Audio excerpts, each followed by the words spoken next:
Now remember how we love each other? Come closer. Yes. This is day 2. Can you imagine what's going to happen in 10 days? All right. I want to share with you something that I felt when I was in the United States. And I was in Los Angeles, and Bishop Bruno, the Bishop of Los Angeles, took us to Disneyland. And when I saw them lowering the American flag, I get goosebumps just thinking about it. The way everybody stood, everybody respecting it, the way they were holding it. And this is something you have to understand that we grew up not knowing it. We don't know what it means to have a flag. I don't know what it means to have a national anthem. I don't know my national anthem, and I don't know it, honestly. And I'm 50 years old. And so I know what it means for an American to see their flag being burned or stepped on because it hurts. And I want you to understand, most of the people that you saw, those vendors, they come from refugee camps. And that's how they make their living. In September 11th, I was in Houston, Texas. And I saw how the Americans reacted when the planes went into the trade centers. And I was amazed of what the media showed you in the television. Anybody remember what they showed you? Remember the Palestinians were cheering and giving sweets. Americans being killed. I was there. Can you imagine me being a Palestinian showing these images? And it's just amazing that they showed Israel changing the name of Jaffa Road to New York Road in solidarity with the New Yorkers. But they never showed you the Palestinians lighting candles from the street and walking to your consulate near the Armenian pottery where we stood yesterday. You see the big image? Somebody had such good thinking. Instead of making us look better, we made it worse. We looked like more savages. And that's what the media is doing. They showed you Palestinians cheering, giving sweets. Then the next image, Israel changing the name of Jaffa Road to New York Road. But they never showed the Palestinians who were in solidarity with you. And so you can imagine after September 11, when people start coming back, everybody's asking me, what can I learn about Islam? Can I learn something about it? It's amazing how it's made. People used to come to me and say, are you being persecuted by the Muslims? And my answer to most people, because I always have Muhammad, this guy that was just came in with his family, and did you see his wife? Did you see his daughters? They were having the hijab, yeah? They were covered. And I greet them, I can't shake their hand, which is fine, that's the tradition, you know? Some are religious, some are not. And I always give the image or give to the people, if you really want to learn about Islam, why don't you talk to your driver, Muhammad? Why don't you talk to your driver, Majid? I don't know much about Majid, but I know Muhammad is a Hajj. His wife is also a Hajjah. That means she made a pilgrimage to Saudi Arabia. And if I tell you, you are a Hajj, you think I'm crazy. What is a Hajj? You are a pilgrim.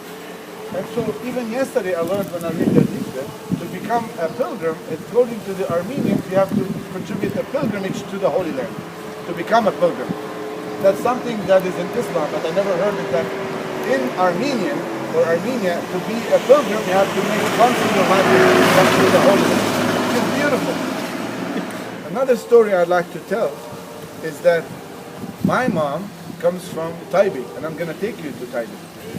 And 4 years ago, I got a phone call that my mom died. And I was in Anaheim, it was the Episcopal General Convention. Yes. And so imagine, for me being in Los Angeles, I get a phone call, your mom died, of course you have to come home for the funeral. So I took the flight the next morning, and I made it back home. Now, Taipei is in the West Bank. Same like the West Bank here. We are in the West Bank when it comes to Bethlehem. So, the people of Taipei needs a permit to come to Jerusalem. The people of Bethlehem needs a permit to go to Jerusalem. And so my mother's funeral was at St. George's Cathedral, where you're staying. So, can you imagine being away for 22 kilometers? People didn't make it to the funeral, but I made it from Los Angeles back home. And that's what occupation does. If something happened to us as family, can you imagine somebody being sick, needs a hospital in Israel? Can you imagine somebody giving birth? And that's what makes things go bad. People here used to live, and depending on working in Israel, but after the suicide bombers that came out, after the wall was built, it's like a punishment. To get a permit is not easy. I bet you some people have been living in Bethlehem for 15 years, maybe they haven't been to Jerusalem, and imagine for you to come in and out so easy. And I can be honest now about that, things are a little easier. They're giving more permits. But can you imagine if you work as a plumber, and you want to go and work in Israel, and you cannot get your tools with you? What kind of living can you make? To go through the terminals, it's the most humiliating thing. You know, you have to go through rotating gates, and you have to take off your belt. That's how sensitive it becomes. So if you have to take off your belt to go to work, you think you can take your tools to go to work? And you can imagine what kind of suffering people had to go through.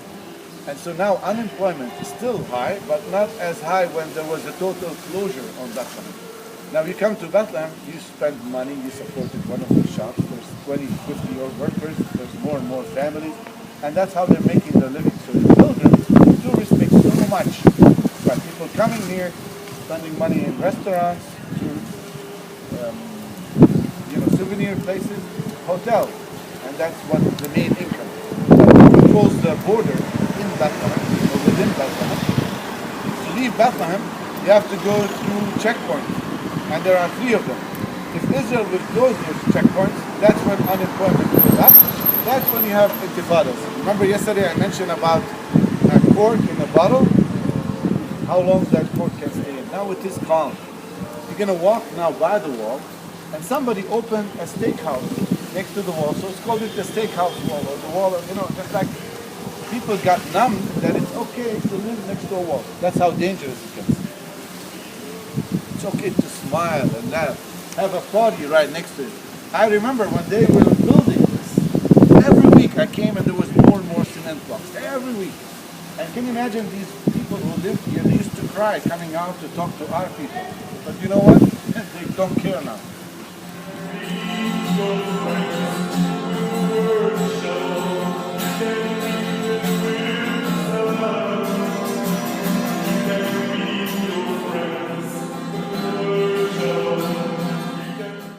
Wall Museum. This is a series of posters with true stories written by Palestinian women. The stories of suffering and oppression, as well as sumud, steadfastness or resistance, inner strength and cultural identity, are here to bring out the truth of Palestinian life, which this wall tries to hide and kill. This project is made possible through sponsorship of individual posters. Breaking the curfew, 25th February 1994, the delivery of my daughter's baby was close. She called me to go with her to the maternity hospital in Beit Jala. It was the day that a fanatical Israeli settler killed dozens of Palestinian worshippers in the mosque in Hebron. The Israeli army imposed a strict curfew in the West Bank. I immediately left the house, but at Manger Square I was stopped. The soldiers threatened to use their guns if I would not go home. Later in the night it became rainy and cold, and I saw my chance. I chose the narrow roads and reached the hospital, where I saw my daughter and grandchild for some hours. I went back home trying to stay away from the soldiers and continued doing this each day for a week. I broke the curfew hours so as to feel the joy of our new baby. Helen from Bethlehem. Tax revolt. During the first Intifada, the people of Beit Sahur had quite a lot of verbal confrontations with Israeli soldiers. The people organized a tax revolt under the banner of the American Civil War, no taxation without representation.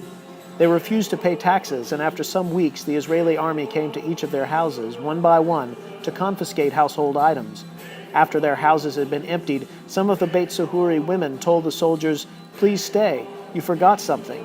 You cannot leave without my curtains." Rana, Beit Sahur. Reaching out. The wall is like a sign to say, "Go away from here." It is intimidating. If you go from the checkpoint toward Gilo, you can see all the land that was taken for its construction and the land that we can no longer access. Some of the land had belonged to my grandparents. Despite everything, we must continue to resist. To continue with our daily life is a form of resistance. One example of resistance is coming every day to the Sumud Story House. The Israelis want to stop our lives by pushing us out. We can resist with any sign of life, and any activity helps, because activities make people want to stay here. You can organize a concert or another cultural activity. These are ways that we can reach the world, and the world can reach us. Gada, Bethlehem.